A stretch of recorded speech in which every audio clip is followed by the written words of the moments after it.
This is your brother Nafis Abu Zaid.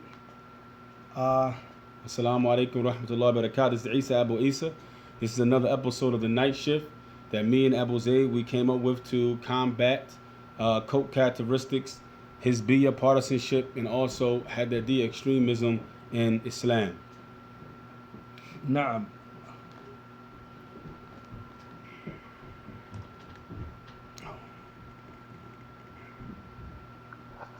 Muhammad Risa.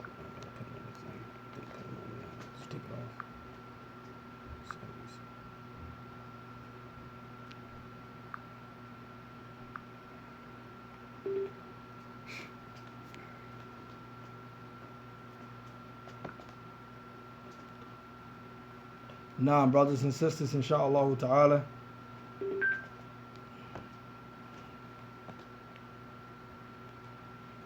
Inshallah ta'ala, the sound is better now. Wa alaikum salam wa rahmatullahi wa barakatuh. When an individual spoke about, and that individual was Tahir White, when Tahir White spoke about,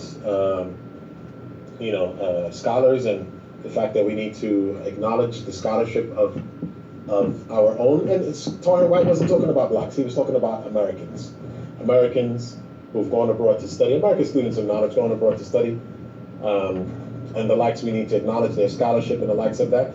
Anyway, when that came out, Shadeed Muhammad retweeted, and he promoted it, and he said, when we, and I'm paraphrasing because I don't remember the exact statement, but when we continue to see scholars through the eyes of individuals who don't look like us, meaning black, Shadeed Muhammad, my dear brothers, is calling to racism and bigotry in Islam. He's calling to that. Because somebody might say, okay, if he's saying that the black people need to do, the black Muslims need to do more and be more established, we don't have any problems with that. But when he starts saying statements like, when we continue to view scholars from the eyeglasses or the spectacles of individuals who do not look like us, this is a problem, my dear brothers. This is a problem. This is bigotry in Islam. This is. Tayyib, alhamdulillah, before we continue, the night before last from the night shift, we was concentrating on the 7-minute clip that was made by our brother Mustafa George, Hafidhullah. And we have, by the permission of Allah Jalla wa Ala, among us as well as some other students, they have seen that there was about over 70 mistakes that can be extracted from this 7 minutes from by Mustafa George. And before getting into defending anyone or we brought the statement of Sheikh Wazan, Hafidhullah, about that, about offending your brother, his honor, and things like that. We already brought that permission. First thing we want to mention here is that our beloved brother, Mustafa George, first thing he did here, and if you pay attention very closely, is that he made a statement that Shadeed Muhammad is calling to racism. Therefore, anyone who calls to racism, we know that is a what? Yeah, it's a talk. Well, it's a sin actually. You call it racism because the reality is that racism. When you say a racist or racism, it has a meaning to it. He's saying that black people, because they're black, they're better than other people, and they have the right to dominate others. So that's the meaning of it. And that's what he's saying about Shadeed. That Shadeed believes that blacks are dominant, should dominate, and are better than other tribes of people because they are black. This is what he's saying he's calling to. Well, in other words, it's basically saying a person is a racist. It's saying a person is a racist. Now, we're not getting into Shadeed, who he is, and his personality. That's not the point we want to bring here. The point we want to bring here is this accusation and name calling. Calling someone a racist or saying someone is calling to racist, especially from another student, is certain protocols that should have been laid down. First and foremost, any isolated statements or groups of statements that are made by any individual, especially when it pertains to the religion of Islam, then it's incumbent upon the person to act or establish that first and foremost, that's the intent of the person, the speaker. And it makes sense to ask that particular speaker for the evidence or the reason for him saying that. Okay, I know many people say, okay, we can get from what we get it. He said it in public. He written it down on. I mean, he wrote it down on Twitter, and this is you know. But no, we supposed to make protocol, especially when it comes to students. Now, if for example, the person you go to is somehow you cannot talk to that person, it seems like it's going to be a conflict. It's going to be arrogance. So it's going to be a back and forth. Then the student is obligated now to collect the statements that were made, take those particular statements, and invite the person who was the speaker to a scholar that they can sit down in front of. Don't go to the scholar first with the group of statements. Oh, Sheikh, what do you say about a person who says this and says that? And then come back, spread it all over, and then put the brother name right next to it and say, see, the Sheikh, he refuted this. We're not saying that you can't do this. We're saying that this is not proper adab. No. If you want to get, bring about Islah, and you want to correct the situation, then bring the person in front of the scholar or scholars. Exactly. Sit down and present what you said. Okay, Sheikh, we have observed such and such statement, such and such action, such and such statement. Then allow that person to defend himself in front of the Sheikh, or explain himself rather. What do you mean? What is his proof? And allow the Sheikh to see if that particular person don't have evidence. And then once that happens, what it does is allow the Sheikh to analyze that person and see where that person is coming from. That person is going to expose what he is in front of the Sheikh. Exactly. Once the information is talked about, the man is going to defend himself, and he's going to defend himself with the sunnah or his desires. And then the proper people going to investigate. So then once you leave that Sheikh, you go to another Sheikh, and you do the same format. Now, you can't say, okay, I went to the only Sheikh I like.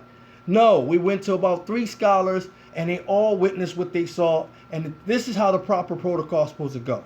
So for him to bring an accusation and to make a ruling that he's calling to racism from an isolated statement and to group that, then that here is placing the hukum, and it also is not giving the benefit of the doubt to your brother.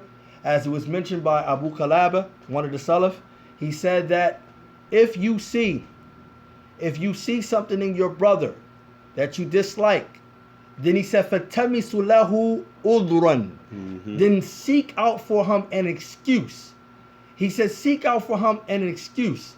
And he said, فَإِن لَمْ تَجِدْ. If you do not find udran, for him an excuse, he said, then do what?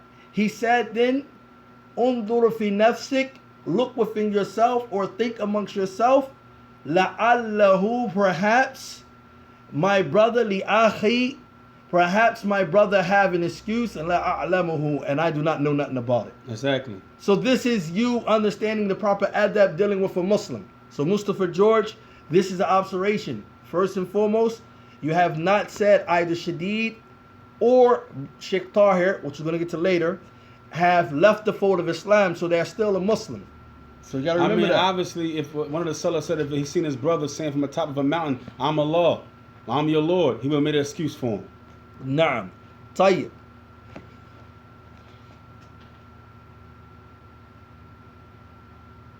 Racism in Islam, because you're starting to say that we should be the ones, the black Americans, the black American Muslims should be the ones to acknowledge our scholars, not the scholars, of Saudi Arabia.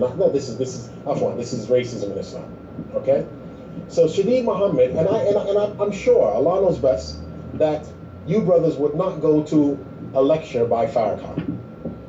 I'm sure, I believe that you brothers will not go to a lecture by Farrakhan. Likewise, I believe that recently, let's say the last year or two, that you brothers would also not go to a lecture by Shadid, because you see that what he's calling to is foreign. Him doing television shows and social media with women, with makeup, this is all, brothers, we know that this is haram. We know that this is haram. This is not pleasing to Allah nor His Messenger. As Allah says, وَلَا تَبَرُّجْ الْجَاهِلِيَّةِ الْأُولَى. Allah says the women should not display themselves like the times of ignorance. Shadid Muhammad doing... Brother, this is the only time out of 7 minutes that our beloved brother Mustafa George is going to quote one verse. And one thing he said, this is racism in Islam. Where's your proof that what you just said before, that the Sharia calls that racism? Because now you're saying something is in Islam, a ruling in Islam. You should abort your evidence and establish the fact that what you just said, Islam sees that as racism. television shows with women who are exposed with makeup and hair and lipstick and jewelry, right? And him retweeting these type of women, and the pictures are on his website, and the flyers, the lectures with flyers with these women on their websites, makeup and jewelry and lipstick. This is evil, my dear brothers. So I would like to believe that you guys wouldn't go to a lecture of Shadeed Muhammad. Okay, now let's take it back to the principle that we first said. An individual is upon the religion of his companions. Okay, an individual. So this is the principle that our brother Mustafa George is basing. Okay, pay attention now. In this 7 minutes clips, he is basing his principle that an individual is upon the deen of his companion. And we all familiar with the hadith of the Prophet ﷺ, that he mentioned that a person is upon what? Al-mar'u ala dini khalil. Okay, and there are ulama that explain this, but this is the principle that he's using. So pay attention. Religion of his companions. Shadeed praises, promotes, and defends Tahir White. He praises Tahir White, he promotes Tahir White, he defends Tahir White. And so does Farrakhan. Stop it right there. Farrakhan. So do you hear this? Brothers and sisters, I want you to listen to something very, very closely. Keen attention. He said Shadeed praises, promotes, and defends Tahir White after mentioning his principle. Then he says, so does Farrakhan. Question need to be asked. What is the deen of Tahir White? Yeah. That's number one. That need to be established. What is the deen of Tahir White? Okay. Second, now we need to establish what does so does Farrakhan mean. Do he intend by that Farrakhan also praises, promotes, and defends Tahir White? Pay attention. Or does he mean that Shadeed's Aqidah is the same as Louis Farrakhan? Because we got to find out what does he mean when he so does. Nah. So in English it says, so that I, or so am I, or so do I, neither do, or we used to be. This is what they call a module for auxiliary verbs to mean in the same way. As well. Or to. We use it in order to avoid repeating the verb. So here he's linking Farrakhan with Shadeed and Tahir.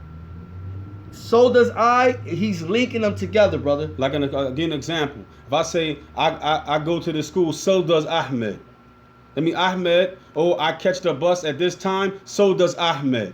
That's when you're bringing two parties together. You're connecting them, doing the same act, doing the same thing. So now he have to first and foremost. You got to remember, he has yet to establish that Farrakhan actually praise and promotes and defends Tahir White.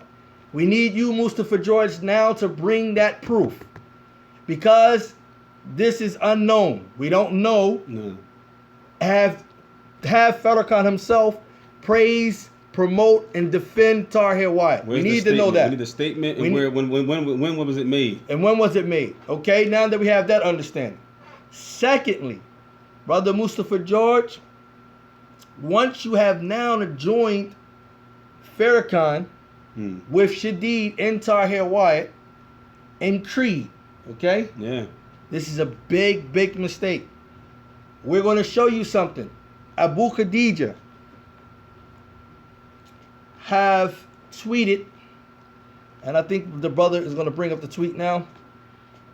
On his Twitter page, he took it down since then. And I want you to see how this actually goes hand in hand with Mustafa George is saying about Shadeed and Tahir White. I don't think I have it. All right. He praises. He praises Barack Obama. He praises Barack Obama. And David Cameron too. And David Cameron. On a Twitter, he placed a tweet where he praises Barack Obama and David Cameron, and he said that they encouraged the Muslims, so something to this effect, during Ramadan. During the Eid. During the Eid. He wished them a happy Eid. Not to mention, brothers and sisters, that David Cameron is an individual, if you go back, that was promoting and calling to what we know in Islam as Wahdatul Adyan, the unification of the religions, Judaism, Christianity, and Islam. And they also, he was calling that they unify. Was killing Muslims at the time too, dropping bombs and invading Muslim lands too at the time too. So here we have Abu Khadija praising Barack Obama, former president, who's a non-believer, also praising, right, and Allahu A'lam, praising David Cameron, the former president. So now we have to beg and ask the question. Mustafa George, where was your 7 minutes audio to our beloved? No, we're gonna say beloved, to our brother Abu Khadija. Mm-hmm. Where was your 7 minutes audio to Abu Khadija? Exactly. Praising Barack Obama and David Cameron. Further, David Cameron calls to Wahdat al-Adyan. Exactly. Which we know from all of the sheikhs, even the shuyukh that you take from, mention about the harm and danger of Wahdat al-Adyan. Yeah, exactly. It's kufr, it's disbelief. But shouldn't now Abu Khadija free himself from that praise? Shouldn't he not? According to your principle, that he's in the wrong. Not because you're saying if a kafir or somebody like that praises a Muslim, the Muslim should free a non-believer should free himself from that praise. Then what about if a Muslim praises a non-Muslim, a disbeliever, the way that Abu Khadija did? What do we do now with that principle that you gave us, Mustafa George? How do we apply it to him? That's the question. Tayyib. Moving on. Now we're going to read from our beloved brother Abu Aliyah some observations that he have made, which were knowledge based on evidence, ayats and hadith. And this is something, again, constructive criticism is something that should be done in Islam. Okay. It says, the misguided principle of criticism of Mustafa George, accepting praise of Dajjal, of a Dajjal. Bismillahir Rahmanir Rahim. Praise be to Allah who has allowed our Salaf to leave in their books the principles for verdicts and reasons for criticism. Our brother Mustafa George has invented a new principle in the religion on his voice recording when he said Farrakhan praised and thanked Tahir, and Tahir hasn't freed himself from these individuals. Okay, this is the principle that he's bringing. The principle that our brother Mustafa George brought. There's a principle in fiqh. Either sakata asl, sakata fara. If the origin doesn't exist, everything built off it can't stand. In easier terms, whatever is built off falsehood is falsehood. So Mustafa George, a graduate from the College of Hadith, has rejected the principles of praise and criticism taught in the University of Medina. How? So let's stop there. I don't like to go over, when you bring knowledge-based things, let's go back to that principle he just brought. Because it's something that we need to take in. Something that is based off here. When he make this origin, إِذَا سَقَطَ الْأَصْلُ سَقَطَ الْفَرْعُ. If the origin doesn't exist, everything built off it can't stand. And this is important.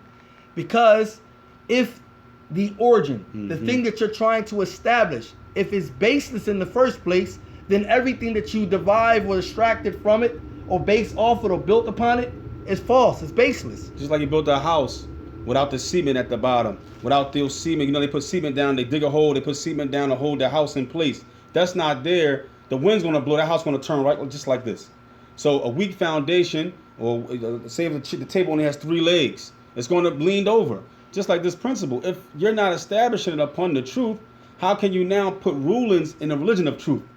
But I understand where our brother made the mistake. Pay attention. He established the principle that he wanted us to know that he was using, but he had trampled upon other mistakes. That principle was individual is upon the deen of his friend, his companion. Number one, it has not been established that Farrakhan is the companion of either Shadid or Tahir Wyatt. We have not established that it is a companion of Shadid or Tahir Wyatt. So that's number one. Number two, just because a person speak on or is invited to a place, it does not mean that he agrees with that particular person or that particular place and everything that they do. And if that was the case, just like Sheikh Khalid Uthman said, this ilhaq biduni dawabit, this joining people together, this joining people together, inshallah ta'ala, this joining people together without guidelines, you would have to do that to major scholars like Sheikh Uthaymeen, rahmatullah alayh. You're going to have to do that to Sheikh bin Baz. You're going to have to do that to many scholars who have spoken with people who, even Sheikh Rabi' himself, who went to Sudan and spoke to Sufis. You're going to have to do the same thing. So you got to be careful. He made a mistake by trying to make Farrakhan a companion with Tahir and Shadid. Then on top of that, he made a further mistake by saying that Farrakhan, just like Shadid, praises, promotes, and defends Tahir Wyatt. And you can't be because the word companion, even in English, when we say my man, which is almost like saying my companion, it's not the same as somebody I meet at my job, somebody I met on the bus. So when you say his companion, you mean this is his roadie, his homeboy. They roll together, they travel together, they eat together, they know each other's family members, they go to each other's house. That's my boy. Like, this is my companion. But somebody I meet in the store that's Muslim, we talk for a couple minutes, that's not my companion, that's my brother. It's not the same. So when he used the hadith, he was basically saying that Tahir hangs with Farrakhan, knows his family, eats with him, does business with him, travels with him. That's his man. And he wanted us to believe, those who heard the audio, and the beloved, and not the beloved, but the brothers, because we from brotherly love, the city of brother love, we use beloved a lot. But also the brothers like Hassan Somali and Anwar and everyone who retweeted and everyone who resent this audio so everyone can listen to it. Now look how it went down. They sent this audio of Mustafa George out so people can listen. Mm-hmm. Now, if they did that, that means they supported whatever Mustafa George said in this audio. And they did not check it. And I'm surprised, coming from students who are supported and backed and endorsed by scholars who make statements like they are our representatives here in the West. I'm surprised. Because brothers and sisters, when a student makes a mistake academically, or even another scholar, the other scholar, is a duty upon him and is a duty upon the other student to make sure that they bring that brother up. And they sometimes going to be harsh, and they raddul ilmi, knowledge-based refutation. Brother, you said such and such. You did such and such. Where is this can be found? In the Sadr Talaki, the three sources, Kitab, Sunnah, Ijma'. Do you have anything that backed it up? Not a random statement, not, trust it. I got it from the brothers. The brothers said that they did this. A third party did this. La. You have to make sure that it goes against those three sources. You got to bring us where it goes against those three sources. And then you got to bring what it goes with the reason. You got to bring the dalil, take the person's statement and weigh it against those three sources. And then we can clearly, then we got to take it to a scholar, because you still don't have the right to place any ruling. We got to take all of that to a scholar. And that brings me to my third point. Brother Mustafa George, once you heard that Shadid Muhammad, or you have saw with your own eyes, have retweeted the tweet that he retweeted and the statement that he have made, you should have contacted him immediately. And if you believe that wasn't going to get across, you could have contacted someone who knew him. And if you believe that route wasn't going to work, you could have made sure you got word to him and word to a scholar to take his statement back and let the scholar deal with it. Because now, once you do that, you safeguard yourself. You protect yourself. Yeah, exactly. What happened to فَاسْأَلُوا أَهْلَ الذِّكْرِ إِن كُنتُمْ لَا تَعْلَمُونَ? What happened to this?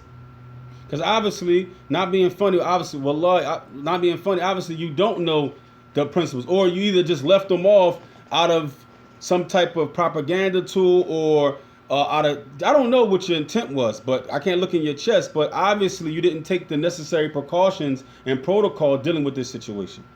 He continues. It says, لا يثبت الفرع والأصل غير ثابت. The connected issue can't be established when the origin is built, when the origin it's built on isn't established. How can we drop the established principles of Jah wa Ta'dil and fit for this propaganda and his invented rule?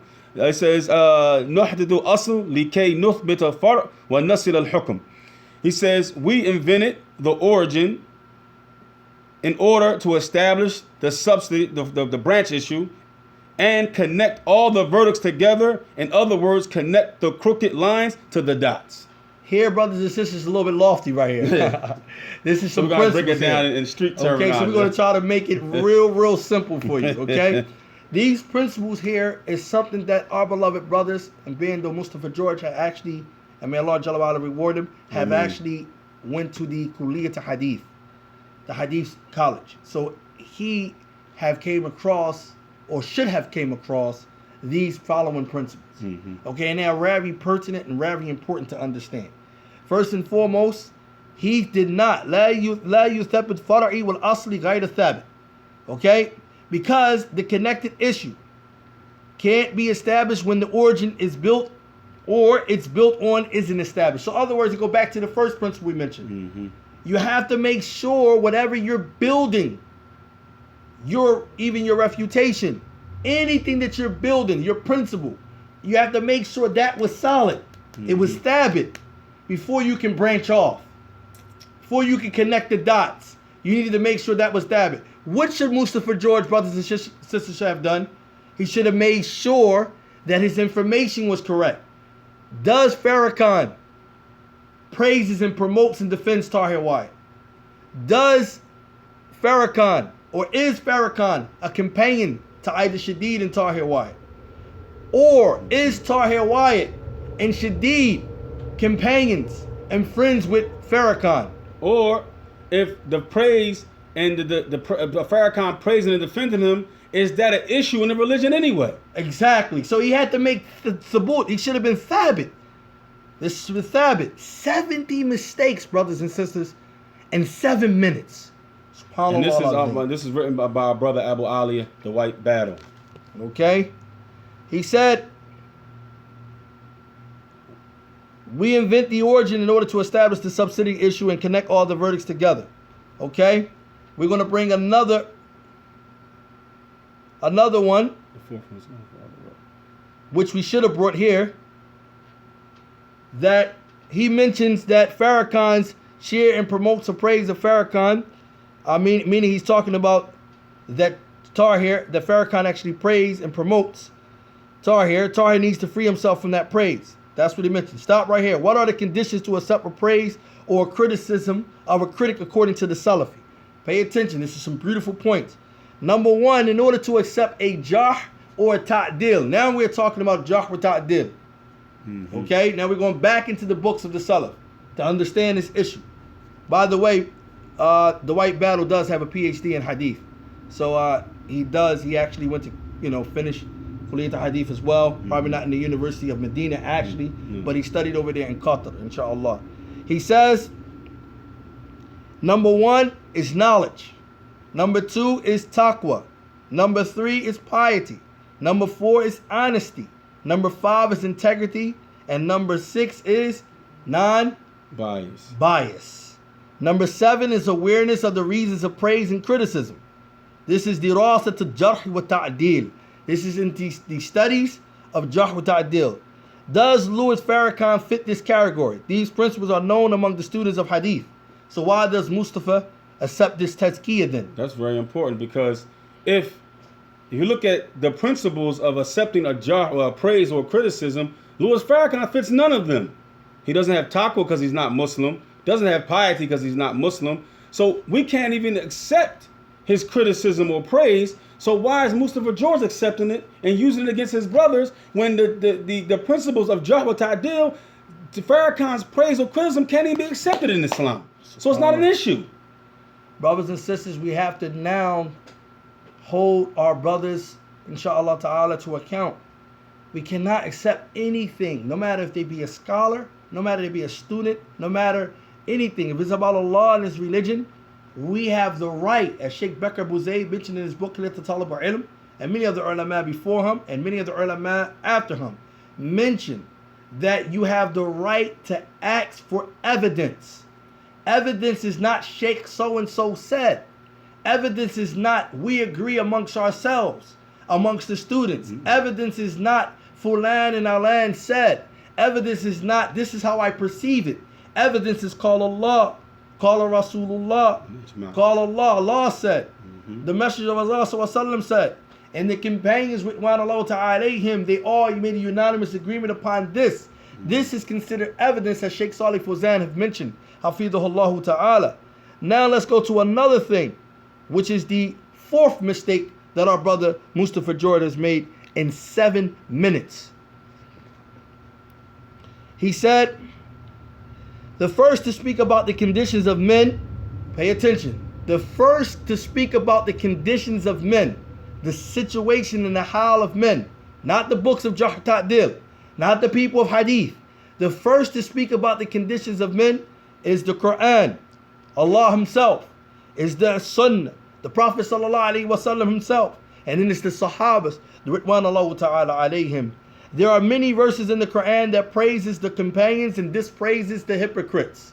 There are hadiths from the Prophet ﷺ that comes in Kitab al-Iman, the book of Iman, that's in Sahih Bukhari, in Sahih Muslim, where he mentioned that the Prophet ﷺ said, those who have love for the Ansar, those who have love for the Ansar, this is a sign of what? He have Iman. Yep. And those who hate the Ansar is a sign of what? Nifaq, hypocrisy. This is mentioned in Kitab al-Iman. He continues. He says the Prophet ﷺ praised his companions and he dispraised who? The Khawarij and the Qadariyah. He praised those who denied the Qadr. Next we find that the Sahabas praised the Tabi'een, those who study under them, and they praise others. They dispraise others. The principle from the Quran and the Sunnah and the Salaf are what the ulama of Hadith use for the science of Jarh wa Ta'dil. Okay, now, this is why Sheikh Muhammad ibn Hadi, Hafidhullah, had made the agreement with the brothers not to enter to this affair. Pay attention now. This is why. Because even if you graduated from the Kuliyyah to Hadith, okay, Allah bless you to graduate and study, these noble sciences. It's still a long way you have to go. I remember one time I asked Sheikh Tahir, and this is before he went into the PhD, being a PhD candidate, he entered the program and stuff like that. I remember asking him one time, and I'm not blind following anyone, I just remember asking this question. I said, what does a person have once he graduates from out of the university? Where do that put a person at in this talaba? His response was, that gives a person the tools now to begin to study. Allahu Akbar. No. Now, this statement of his was coinciding to already what I read from Sheikh Salih Ali Sheikh, from Sheikh Uthaymeen, from Sheikh Salih Fawzan. I already read these statements. And I wasn't testing Tahir, but I really wanted to know that what was the groundbreaking thing that when you step out, when you graduate from the university, where are you at in your talaba? Because sometimes the shaitan play with us. We think because once we graduate from a certain place, we don't understand that talaba keeps going. Kulla hayat. But a young student, knowledge, arrogance comes in sometimes. Shaitan plays with our arrogance and think because we may know more than a general person in our countries, in our community, Shaitan can play with that and pull the strings of arrogance with you and have you talk. We don't have the right to talk, and place rulings. We don't have the right to do that. Because obviously when Sheikh Muhammad ibn Hadi told them that when he wrote this agreement, not to boycott, not to place innovation on somebody, not to place fatwa and rulings on people, because he understood that the youth didn't know how to do this. They wouldn't know how to place these things, and it would get out of control as it has. Nah. So they said that the scholars of Jarh wa Ta'dil, of this noble science, they base their practice on those fundamental resources to divide a verdict about a person. Okay? They concluded there are 10 main reasons to criticize a person. 10, brothers and sisters. 5 deal with his character and person, and the other 5 are related to his memory, because we talk about those who collected the hadith of the Prophet sallallahu alaihi wasallam. So memory is right? important. The 5 mentioned now are connected to the character. Number 1, lying. Number 2, accused of lying. Number 3, sinning. Number 4, innovation. Number 5, unknown. When one of these are found in a person, then the Salafi Imams of Jarh wa Ta'dil will legitimately criticize a person. So when we return to the books of Jarh wa Ta'dil, we find that they say weak, liar, bad memory, and much more. This is what they say about a narrator. Okay? Mustafa George, okay, principle is if a non-believer or an innovator praises you, then you must free yourself from that praise. Otherwise, you're suspect, unclear, or unreliable. Our libraries have, for reference of Jarh wa Ta'dil, 1,000 books. But among the most well-known are Jarh wa Ta'dil, Ibn Abi Hatim, and he started mentioning a lot of books that the students should already know. So he asks a question, which book of the Salaf has a criticism based on Mustafa George principle? He said it was a principle, so this means many narrators went uncriticized. Then, in the hadith, we all need to be rechecked because they didn't mention or follow Mustafa rule. If the non-believer or innovator praises you, then you must free yourself from that praise. Otherwise, you're suspect, unclear, unreliable. Is this acceptable and logical? So where there again, brothers and sisters, did Mustafa George get this principle? That's deep, because what the brother exposing is this, subhanAllah. There are certain things that a person is criticized for, right? And not one of those things is a kafir praising you. Not one of those things, and like these guys say they Jarh wa Ta'dil, we're never going to leave it, and we're at the end of the day, a kafir praising you or defending you or saying something kind about you is not one of those things inside the principles that the person deserves to be criticized for. So where did you get this from to use to criticize Also, somebody? we know that in the biography of our beloved Prophet ﷺ, that the kuffar, they used to call him when he was young, and we know this, the Amin. He was Al-Amin. He was the trustworthy. This praise of theirs have remained with the Prophet ﷺ throughout. Even yeah. This have they known his character. The Prophet ﷺ did not free himself from this praise of theirs of his character. Neither Hercules Nor did Allah Jalla wa Ala, because Allah subhanahu wa ta'ala said, وَإِنَّكَ لَعَلَكَ خُلُقٍ عَظِيمٍ. No. Indeed, you are upon an exalted standard character. So if this is the case, that Allah Jalla wa Ala and his Prophet ﷺ did not free himself, nor was it understood from the companions then that if a non-believer praises you, like the Jewish guy who praises the Prophet ﷺ because he used to collect his trash, and he allowed the Prophet ﷺ to give his son on his deathbed the Shahada because of his character. Now, this did not free our beloved Prophet ﷺ. He did not free himself from the praise of this non-believer. Nor did anyone think that the Prophet ﷺ was in agreement with the non-believer. Now, we do know when it comes to the matter of deen and aiding and supporting the deen, the Prophet ﷺ would not allow the non-believers to participate in jihad. No. He would not allow the non-believers to get them gifts in the way of fighting for the Muslims. No. He wouldn't allow that. But that's another bab that deals with something else. So where did Mustafa George bring this from? Brothers and sisters, we have to be careful. And again, this is constructive criticism for Mustafa George. And this is also to remind him that we all of us, even me and Isa, we need to know our level. We need to understand our level. Now, brothers and sisters, throughout, we're going to mention something before we let you go tonight, is that you have to understand that a part of propaganda is people, they use things like to attack one another character. And throughout the weeks and the months, we have seen back and forth, and we've seen people blotting out people's eyes and isolating people's statements. And my question is this: why has no one went back to the ulama? Why have none of them sat down with each other? Why have none of them can sit down and converse with one another? You have to really analyze that and ask yourself, what is the agenda? No. Why House of Somali decided to play a recording of a khutbah of Muhammad Musa before contacting Muhammad Musa or seeing if this was really the case or if he holds this belief? No. Why not? Because it's possible that any one of us can make a mistake. It's possible. It's possible. It's possible that we can say something in the heat of an argument. Because the more you talk, the more logically you're going to make some more mistakes. The more you talk, because you're a human being. So go advise them. And bring another point, the last point you made. Hercule, the Roman emperor, praised the Prophet ﷺ. And the Prophet didn't free himself from that praise. Abu Sufyan, when he was a pagan, he affirmed those qualities of the Prophet ﷺ during the conversation with the Roman emperor. The Prophet didn't free himself from that. So this understanding, man, is, and it leaves one to think that if the rectification, when you correct someone and you criticize someone, then the ultimate goal should be that you want to rectify their affairs. Mm-hmm. You want them to be upon that which you are upon, khair. That should be the ultimate goal. And a sign that you want that for that particular brother or sister is that it's the way that you go about it. Now, have our beloved brothers went about it the correct way, we wouldn't be here today.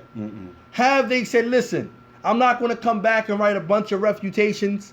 I'm not going to take it upon myself to do that. I'm going to sit down with my brother. I'm going to bring him back, and we're going to sit in front of the front of the scholars, and then we're going to discuss these issues in front of them, and we're going to hash it out, and we're going to show, because brothers and sisters, this is what this does. When you don't do that, this leaves ones to think. When you start grouping up and saying, I'm going to call scholar so-and-so, because the only thing that connects you to a scholar, and I'm not saying only, but the main thing is the fact that you can speak the same language of the scholar. So if you can speak Arabic, I can speak Arabic, we can build a relationship with the scholar. Now, there are some people who build a relationship with the scholar because they actually learned from that scholar. Took right directly from them. But when you start building up scholar so-and-so, scholar A and scholar B, you're visiting them, you're being with them, and they know nothing but good because they see that you visit them. Okay, you're spreading the works, and then so-and-so come back, he studies, he does this, but he actually haven't had the opportunity to really benefit from the scholar that you benefit from. Instead of you having a quarrel, okay, and then you bringing it up and you going on Twitter non-stop, and you turning everybody from the common folks towards one another, not to take this person, take that person, and never go back to the scholars. Something is wrong. Wallahi, something is wrong. And it shows a lack of respect for that particular scholar or scholars. And a lack of sincerity. And a lack of sincerity. In your call, because if you really wanted good for the person, you would take the better route to bring the person back. But obviously you don't want it's as if you want people upon wrong. You want people upon falsehood. It's like if you really want to good for anybody, just let everybody just go and talk to the sheikh and bring everybody, the people that you're accusing and everything. Bring everybody in front of them. Everybody says what they intend and their proofs and their evidence, and let the elders decide between us, and not keep going and putting rulings on people when you don't have the right to do so. I want to mention this before we part and before we finish, because this is really where it all come back to, as Sheikh Shamari said. He mentioned a beautiful point. He said that this comes from the heart. Yeah, disease of the heart. All of this, brothers and sisters, that we've been seeing it's really about the heart. You have to look at the heart. Because the Prophet ﷺ, after saying this beautiful hadith and those lofty characteristics and those unpraiseworthy characteristics and restricted characteristics to stay away from, he mentioned that at-taqwa ha-huna. He said that the piety, and he said this 3 times, and we know this is from the Sunnah of the Prophet ﷺ to say things 3, so that what? To get the point across and to make a statement. He made it clear. He said at-taqwa ha-huna. He said that the piety, that taqwa, comes from here. No. Pay attention to what Sheikh Fawzan said. He said, وَيَشِيرُ إِلَى صَدْرِهِ ثَلَاثَ مَرَّاتٍ. The Prophet ﷺ pointed to his heart, his chest, 3 times. إِلَى قَلْبِهِ فَإِبْرَ بِقُلُوبِ اللَّهِ بِالظَّاهِرِ. He said, meaning, why did he point to his chest 3 times? Because he wanted us to know, meaning the companions, and those who they related to afterwards, even got down to us. He wanted us to know what? That the consideration is going to be given to what's in the hearts and not what's out and apparent. That which is in apparent is not where the consideration is given to. The consideration is given to what? And what?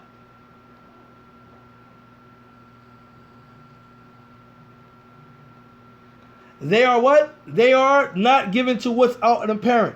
He said, فَمَا دَامَ أَنَهُ مُؤْمِنٌ قَلْبِ فَإِنَّهُ لَهُ قَدْرٌ عِنْدَ اللَّهِ سُبْحَانَهُ وَتَعَالَى. He says, so as long as a person remains to believe in Allah, yani first stage of believing in Allah is where? Yeah. The heart. No. Not love. The first stage, Iman wa Ahl Sunnah, is what? Belief in the qalb. Yeah. Tasdiq, having that confirmation. So if the person remains with that belief in Allah in his heart, then guess what? His status in the sight of Allah is azim. As we mentioned before, it's magnified. So now, brother Mustafa George, our beloved brothers, ask yourself,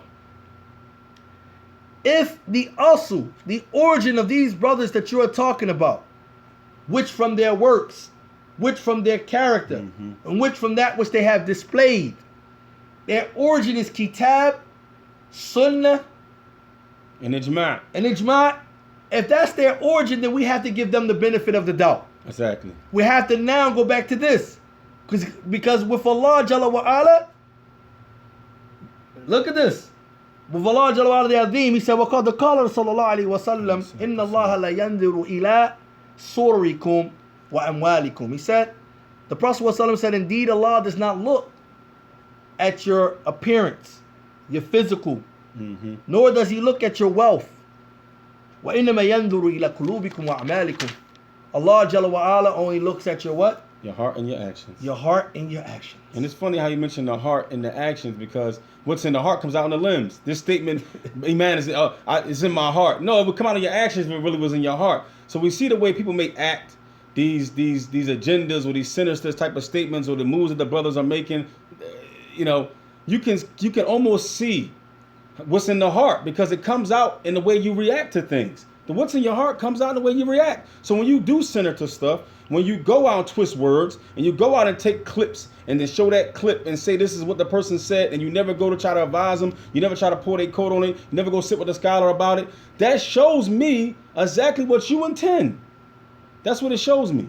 He said, فَإِبْرَ بِمَا فِي الْقَلْبِ مِنَ الْإِيمَانِ أَوْ ضِدِّهِ وَلَوْ ظَهَرَ خِلَافُ ذَلِكَ لَا يُعْتَبَرُ. He just said what the brother Simile just said here. He said that the consideration is what resides in the heart from Iman, or its opposite.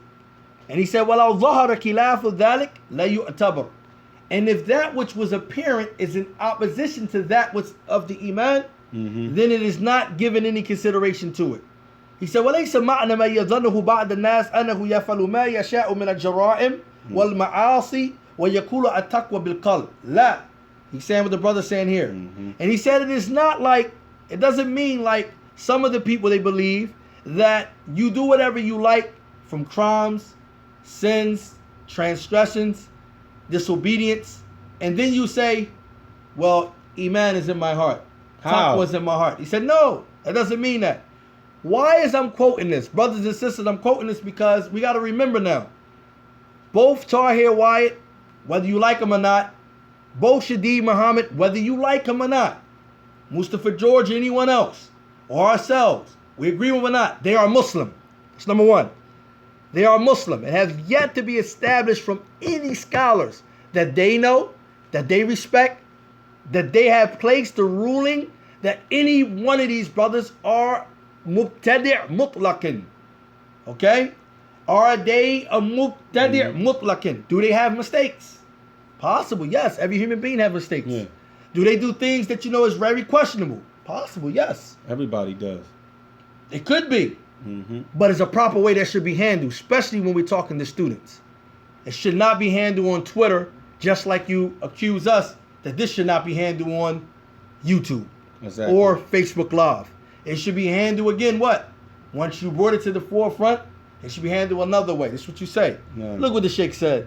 He said, هذا عكس ما يدل عليه الحديث. He said, this is an opposition or the opposite of what the hadith is actually calling to. Yeah, it does. He said, لأنه إذا صلح القلب, and we're not going to read it all, but I just want to mention this point here about the heart again. He said, لأن إذا صلح القلب صلحت الأعمال وصلحت الجوارح. This is the belief of Ahl al-Sunnah wal Jama'ah. Look what he said. He said, because if the heart is sound, it's pure, then believe me, brothers and sisters, the actions on the limbs will be pure. That means a brother will not speak against his brother, transgressing against him. That means a brother will not attack his brother. As the Prophet ﷺ said, what? The Muslim is the one who other Muslims are safe from his tongue and his hand. Yeah, I mean, the reality is that if a person really wanted good for his other brother, then he would have took the necessary steps to deal with the issue. He wouldn't just make a 5-minute recording or 7-minute recording about his brothers, making rulings on them. He wouldn't block their eyes out on Facebook and call them racist when you're using the word out of his text anyway, because you don't even know what the words mean in English, unfortunately, or in Arabic probably. And then what you do is you attack people's honor and things like that. So at the end of the day, if you really wanted good for them, then why didn't you take the necessary steps that Islam says you have to take?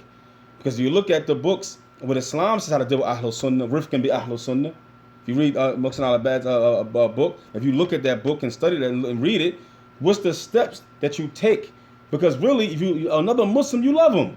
And if you love him, you want, like what we're doing right now, sometimes you may see us get emotional. And we need to bring that emotion down, and we are. Sometimes we get emotional on here. But the thing is, we're doing this out of love. We don't hate Hassan Somali. We don't hate Mustafa George. We don't hate those brothers. They are brothers that we consider to be Salafi and Sunni. We consider them to have the understanding of the Salaf and trying to teach people the correct Aqidah. So we don't hate them. But at the same time, we took the necessary precautions trying to deal with this issue. Now we here. Even here, though, we still advising those brothers. Why? Because we want them with us, and we want to be with them.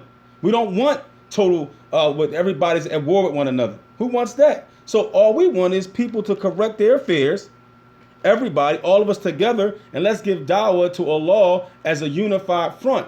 But sometimes, if you have people like the brother is saying, where the hearts are not correct amongst us, and there's jealousy and anger and rancor, and these issues is going on in the hearts and disease of the hearts, you're going to find division amongst people because jealousy comes in and people break apart into factions and groups and argue with one another. So we have to deal with that disease. And now we have to now say something to our brothers about what they're doing because it's causing chaos and madness, because that disease of the heart has brought us to our knees. And inshallah ta'ala, may Allah rectify all of our hearts together. Ameen.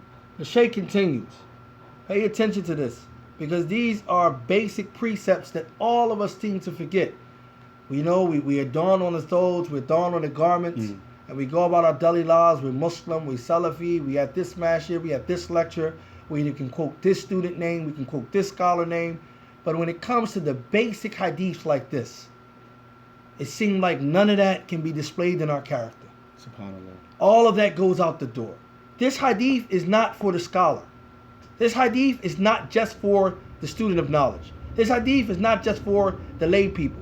This hadith is not just to be read, because we're doing 40 hadith or we're doing this. This hadith is showing us how to shape ourselves as Muslims. Tayyib, look what Sheikh Fawzan continues to say from this hadith. He brings another narration. He said, this is just like the Prophet ﷺ said, Ala wa inna fil jasadi mudgha. Indeed, there is a piece of flesh. Okay? There is inside the body a piece of flesh, a morsel of flesh. إِذَا صَلَحَتْ صَلَحَ جَسَدُ كُلُّ. If that piece of flesh is what? Sound. Then the whole body going to be sound. وَإِذَا فَسَدَتْ فَسَدَ الْجَسَدُ كُلُّ. And if that piece of flesh is corrupted, then the whole body going to be corrupted. أَلَا وَهِيَ قَلْبٌ. He said it's not that piece of flesh, the heart. So the Shaykh said, فَالَّذِي يَتَظَاهَرُ بِالْمَعَاصِ وَمُخَالَفَاتِ فَإِنَّ ذَلِكَ دَلِيلٌ عَلَى فَسَادِ الْقَلْبِ. So that which shows us, يَتَظَاهَرُ بِالْمَعَاصِ, that which shows us what's apparent from doing sins, disobedience, and opposition to the Sunnah and the Quran, speaking ill against your brothers, making inadequate refutations, preceding the scholars, preceding the people, doing things like that cause rancor and division, tafriq, all of these things. The Shaykh said it indicates that the heart is corrupt. وَالَّذِي يَعْمَلُ الصَّالِحَاتِ وَالطَّيِّبَاتِ فَإِنَّ ذَلِكَ دَلِيلٌ عَلَى صَلَاحِ الْقَلْبِ فَمَعْنَى قَوْلِهِ صلى الله عليه وسلم التَّقْوَى هَا هُنَا. Allahu Akbar. No. He says, so the opposite is you're doing righteous actions. Exactly. You advising. You're grabbing people by the hand, like Ali ibn Abi Talib. And the righteous, we went to Kamal Ziyad. He took him by the hand. He did. He took him out to the middle of the desert. He held him by his hand. He brought him close. Name me one time that these brothers grabbed Shadid Muhammad by his hand. Just one. I'll wait. Name me one time that these brothers, out of 22 years, ever had a nice sit down where they had any compassion or conversation, knowledge base with our beloved brother Tahir White. One time. Or Mufti Munir. Or Muhammad Munir. One time. Everyone can remember, even down to ourselves, the encounter that we had with these brothers. Right now, you already see it. It's for the world to see. They are unknowns. Right? They are fame seekers. They are trying to use the brothers and climb on their back. Their dawah must be struggling if they have to attack the brothers. Or they're barking dogs. Or they're barking dogs. These are things that you hear every time you confront the brothers. Ain dalil. Where's the evidence? You ahmaq. Ain dalil. You fool. Where's the evidence? You got ta'asub towards Tahir. You got blind fanaticism towards Tahir. Ain't a dalil. You support the Hizbis. Ain't a dalil. You are running with the Ikhwanis. Ain't a dalil. Where's the evidence? You are mubtadi'. Waliyadu billah. No. This is what comes off. You're ignorant. You're not known to the scholars. We've been refuting for 20 years. We've been doing this for 20 years. Name me one time did the scholars tell you to do any of those refutations. Tell the people right now. Abu Khadija, tell us right now that the scholars sanction you to write a refutation against anybody. I'll wait. And that the scholars looked over the refutation because it's in English. It's in English. So did the scholars look over, like Medina.com, Sheikh Wasil al-Best, look over those refutations, look over those things. So show us where on your website, any of your refutations, that a scholar looked over those refutations in English and seen that they were to the principles that's laid down at a salaf how to refute somebody. Allahu Akbar. Listen, brothers and sisters. I just peeped what the brother just said. Allahu Akbar. He just showed us that Medina.com have scholars who supervise the actual site. Yeah. Look at that. So if the scholars supervise the actual site, number one, and if you look at our brothers, and we're not taking shots here, we're just being real. Who is checking behind our brothers at Salafi Publication? No. Who? We need someone to overlook their stuff, because if not, it's going to be like the Wild Wild West. Yeah. Like we see now. So-and-so is off it. So-and-so is, this. The brother Mustafa George just said, and this can be a lie, brothers and sisters, he just said, so does Farrakhan. He have not brought us the clip, the statement, or anything that proves Farrakhan promotes, praises, and defends Tahir Wyatt. And on top of that, we can see Medina.com is not loose-lipped. We don't see this fitna coming from them. We only see the fitna coming from Salafi Publications. Why? Because there's nobody checking their refutations. Which they had signed the agreement to somehow rein in this, to bring it about. Exactly. And this is something that we need to always constantly be reminded. All of us. Look what Umar ibn Khattab said. He said, may Allah praises the person. May Allah reward the person who can what? Bring my faults. Mm-hmm. Who can remind me of my faults. Meaning that he doesn't hesitate. Yo, brother, you did that wrong. Sheikh Rabi' himself, he said, if you see me make a mistake, no, bring me up on it. Exactly. But our beloved brothers, it seems like when this comes to them, they don't. They have this concept. And I want y'all to pay attention to this concept. That when it's off the books, when we're on offense and we're attacking one of our brothers, then it's Salafiyah, it's Athars, it's the scholars, it's the companions, it's the Salaf. They don't act like this. You won't see them like this. They know about their friends. You know who they with. And soon when that change, now they're on defense, okay, and people are seen to be criticizing them, asking them legitimate questions, it's Islam. Have respect for your elders. What are you doing? You brothers are unknown. We have been giving dawah for years. Where's the brotherhood? Where's the hadith on this? Where's that? That's what it comes to. It flips. You see? The concept is when we're attacking, we are Salafi. And when we're being attacked, okay, it's Islam. It's Islam. And funny, I mean, in closing, man, I'm gonna give you an example. I say this to the brothers, man. Mashallah, man, brothers like Hassan Ali and our brothers like that up there in Germantown. May Allah preserve them. Ameen. And forgive us all for our faults and our sins that we've committed outwardly or in secret. Allahumma ameen. But the reality is that we ask you, brothers, to rein in some of your commoners. Because we do. We will not allow anyone in this masjid or this mektaba to slander any one of you. We won't allow them to call you deviants. We won't say anybody not to take from you. We don't attack your honor. We will never allow that. When they put these pictures up and these videos of y'all dancing and making fun of Hassan Ali, Abu Khadija, we didn't allow it. We advised the brothers harshly to take it down because you are brothers at the end of the day and you got rights over us. So when you have your commenters on here saying that this is a place of bid'ah and jahiliyyah, the mektaba, or they're slandering us, calling us cold deviants, or they're saying that we're disbelievers. It's even some of them made that kind of went towards that way, attacking our honor. It's upon you to rein these guys in, just like we do. It's upon you to openly say it's not permissible to call those brothers names and to call them deviants. Where's the love? Where's Islam now? Because is it permissible for the commoners now to slander our honor? Is it permissible now for them to call us deviants? Is it permissible now to even threaten us with threats? So you got to rein these guys in. If you're saying you're upon justice and Salafiyah, then rein in these commoners and tell them to fear Allah, because they have to meet Allah on that day. And now you know what they're doing. If you don't rein them in, you have to meet Allah for the same thing. Also, brothers and sisters, lately we have seen that they've been ranting on Twitter. They have been going crazy with the blotting out the eyes, the attack on Shadid, calling to racism and calling away from the scholars, and attack on Muhammad Munir. And this is not in defense of anything. We already established that principle. This is just to defend even our brothers. Why haven't you? My question is, why haven't you go back to the scholars?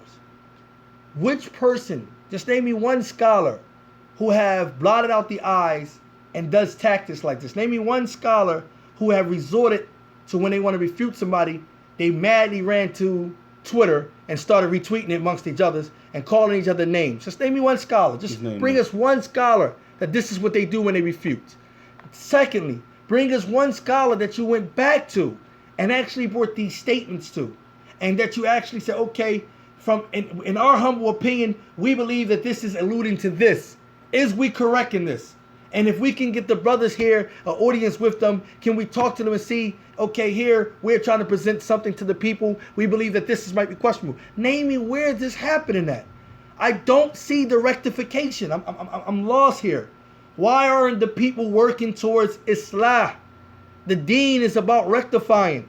The deen is about Islah. The Prophet ﷺ said you can even lie in the matters of making Islah. No. You can even lie.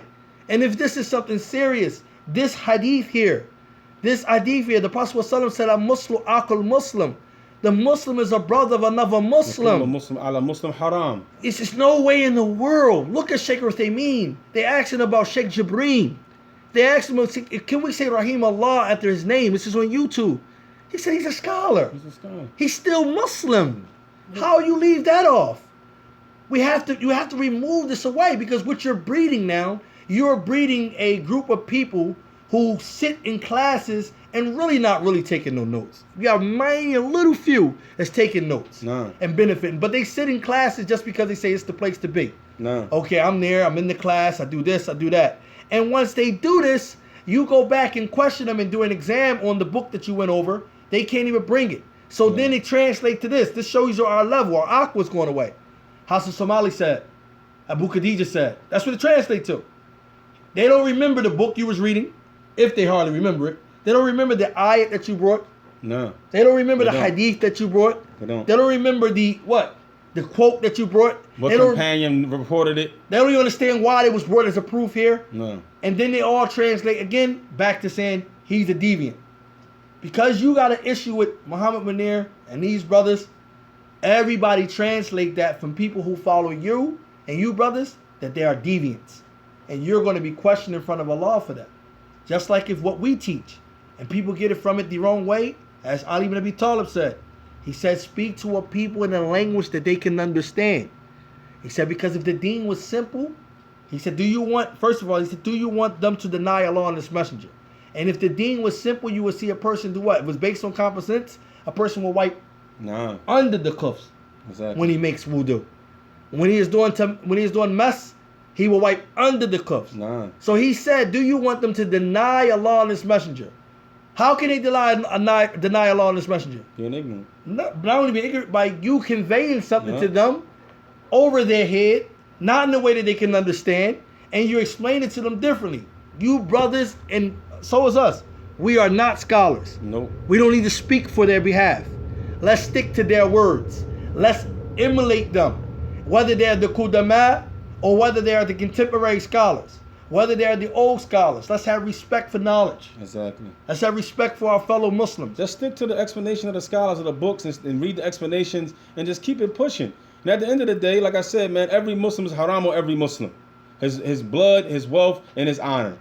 So at the end of the day, if we're all still Muslim, are you keeping my blood safe, my honor safe, and my wealth safe? There's the three things right there. Are you keeping those things? Because at the end of the day, whether you disagree, don't agree, you don't like us, you hate us, don't like us, I'm still a Muslim, he's still a Muslim, Mufti's still a Muslim, Hassan Ali's still a Muslim, Abu Khadijah's still a Muslim. At the end of the day, all of us got those three rights over each other that we have to give one another, whether you like me or not. Allahu Akbar. And this is what we wanted to bring. Brothers and sisters, there are many more mistakes that will come out. and this is not to find fault with the people. No. But our beloved brother have made a lot of mistakes and errors, and we hope that if he hear this, he rectify this. Inshallah ta'ala, he rectify this error and this blunder, and that he go back. And this time we advise you to go back and do it the proper way. Inshallah ta'ala, so that way you will not look like this in front of the people. You know, and bring your evidence, inshallah ta'ala. And Abu Khadija, stop praising the kuffar and then turning around, making the people dispraise or feel as though that we can't take from our own people. And when we use the term people, we have to make this disclaimer for people. When we say people, sometimes it means multiple things. People can be a nationality when you're just calling strictly to your nationality. People can be from your countrymen, those who live in the same land or reside in the same land as you. People can mean a bunch of people could mean people of the same faith as you, brothers in faith. So we have to be careful when we say that. I know when Brother Isa always say my people, he's talking about the Philadelphians and those in the West, in America, for say in a general sense. I know when I say my people, it's similar much the same. If I say specifically my people, meaning that I'm African American, I want to address those ills and our cultures and our life, then I'm going to be specific about that. That don't make us nationalists. No. This is why we really not going to tackle that issue. Because honestly, I think that's a slander. That's like really lying to say that the brothers are calling to racism. Because actually, brother, you have to establish that hookum, that somebody's calling to racism, all because they want to help out and acknowledge the fact that they do have ills amongst their own society. That make you specialize to their particular tribe of people. Exactly. And also, the prophets, they say, yeah, call me. Yeah, call me, the law. And so they said, oh, my people, there's worship Allah. You have no other ilah but him, no other deity but him, right? All the messengers said the same thing, right? Imam Sa'di said that one of the reasons they said that, because it's easier and you'll be nicer and kinder to your own people from your own tribe, that you're more accepted. That's why they sent them in their own language. That's why they sent them in their own language, their own shape, their own color, their own tribe of people, because it'd be easier to accept the information from somebody that looks like you. Had nothing to do with tribalism or racism. The message said, yeah, call me. So the issue of saying my people, I can say that about the Americans. I can say that about the African Americans. I can say that about the Westerners, because at the end of the day, we're all from that Western culture. So that's my people in America. And specifically the Pacific tribe outside of the Americans are the African Americans. So if I start with them, calling them, doesn't mean my call is just for them. But if I'm in a neighborhood where they are, and I'm telling them about Islam and Tawheed and trying to get them away from broken homes and alcohol and drugs and gangs, that's not nationalism. That makes sense. And also on top of that, even I call it a slander. Even twisting the words to make it seem like people are calling away from the scholars. That's real hard to say. Harsh. It's real harsh to say that about somebody. I mean, people who teach from the works of the scholars. It's like that's an aib to me, because if I'm teaching from the works of the scholars, and I'm not calling to myself in that sense, and I'm referring back to their rulings, how is I'm calling away from them? And secondly, another thing is, look at Egypt, for example. Egypt have Azhar. Azhar have what? A legend. They have a legend there. They have a permanent committee of scholars that answer questions, right? They do. And do Egypt also have scholars outside of Azhar? They do. They do, right? And is it inside Egypt? In Egypt, brother, you've been there? No. Is it, I only been there relatively short, but you've been there longer than me. Yeah. Is inside Egypt the scholars, they normally, in the way that they work, is no one that's a head scholar from amongst them? No, there's no head scholar. There's no one have to filter that information to one scholar? No, they don't. And then, project it to others? There's one scholar they all say is the elder, like Sheikh Hassan al-Banna. They say it's the elder, and sometimes when they have disputes with each other, they will go sit with the sheikh out of respect. He's the elder, and he will kind of like, deal with the disputes. But there's no marja in a Muslim country. The legend actually is where all the questions go back to. Now, aren't there a permanent committee in Saudi Arabia? Yeah, it is. It's not the scholars in Egypt aware of that permanent committee in Saudi Arabia? Yes, right? They are. Do they make it binding upon the people of Egypt to refer back to the scholars in Saudi Arabia? No, they don't. They don't, right? No. So do they not have scholars for their own people is what I'm establishing? Yeah, they do. So if, beloved brothers, let's like Sheikh Hassan al-Banna said when he came here, and I'm going to keep reiterating this because he said this in Germantown, it's amazing, that if we send someone from among our own people to take the necessary training, to learn, and come back, and they have what it takes, like Sheikh Mukbil himself, he left Yemen. What did he do? Did he stay in Mecca and Medina? Did he stay over there in Saudi Arabia? No. He went back, right? His people. It took him over 20 years to conform his whole country. But he went back to Yemen, right? No. To his people, right? What is wrong with any one of the brothers coming back here and utilizing the skill set that they learned from the deen with his people. With his own people. That don't mean I dislike the scholars because I'm worrying about addressing my people. That don't mean that. It possibly can't mean that. No. Now, if you hear the brother saying, I would not teach, I would not promote anyone outside of my race, and you see this consistently, and you see this from this person, this is how he's moved, and you have hardcore evidence, then maybe you might look on this level and say, yeah, this brother is calling to nationalism on some type of level. But come on, brother. The man sit here in the interview told you he go to Pakistanians. He speak to different other people. Mufti does the same thing. These things that you brothers are doing, man, nobody sanctioned them. And I'm telling the people that. Sheikh Rabia has not sanctioned these brothers blotting out the eyes, making these little YouTube videos, and taking isolated statements. Sheikh Ubaid hasn't. Sheikh Ubaid hasn't. Sheikh Muhammad ibn Hadi. I'm holding up the scholars. Sheikh Muhammad ibn Hadi, Sheikh Abdullah Bukhari, none of the scholars told these brothers to do what they're doing. And you'll be surprised if we were to take this back, this type of behavior that these brothers are displaying, and take it back to these scholars. I guarantee you those scholars are going to free themselves from this behavior. I'm guaranteeing you. I guarantee you that. So the brothers need to stop. Stop this stuff. What is your agenda? Where's you aiming to get at? Why are you dispraising one another? Take it the proper way, inshallah. Barakallahu feek. Barakallahu feek. Inshallah ta'ala, stay tuned for some more interviews that we got coming up on the show. We got some good guests, inshallah. And it's not about bashing, and we want to invite, and if anyone are near these brothers or close to these brothers, invite them down for an interview. If they do not want to do a video interview, then we will respect your wishes and do audio. We will question you, inshallah ta'ala, and it's not about bashing. We will question you, inshallah. You can say what you want to say, and we want to make this disclaimer. We're not going to make a separate video for this. Brothers and sisters, on this night show that we have, the opinions and the remarks of the interviewees, the ones that we interview, they do not reflect the opinions or the understanding or the agreements of us. Some things we might agree with them in, some things we might not. But do not make or mistake that whatever is said on our show is somehow us validating that or anything.